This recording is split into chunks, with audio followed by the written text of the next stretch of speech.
Let's break down the electrical information on your PC nameplate.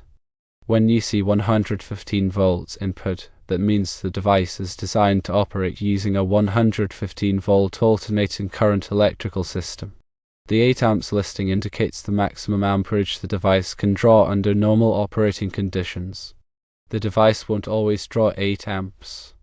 The 300 watts number tells you the maximum power consumption of the device. This is calculated as power in watts equals voltage in volts times current in amps. So 115 volts times 8 amps equals roughly 300 watts.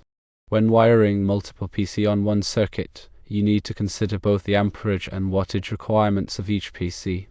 The total amperage draw of all PC on the circuit should not exceed the maximum amperage rating of the circuit breaker or fuse protecting that circuit.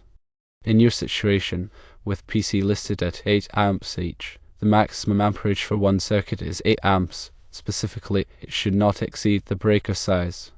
The total wattage consumption of all the PC in the circuit should not exceed the capacity of the circuit. The capacity of a circuit varies depending on the size of the conductor wires and the type of circuit breaker or fuse installed.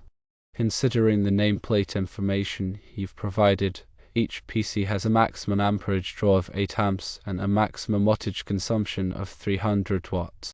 If you wire 3 PC on one circuit, the circuit must support a total amperage draw of 3 times 8 amps, which equals 24 amps.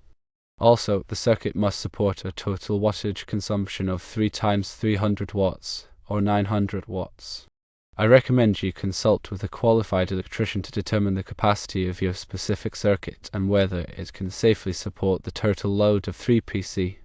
It's generally not recommended to wire more than 3 PC on one circuit because of potential overloads and safety concerns.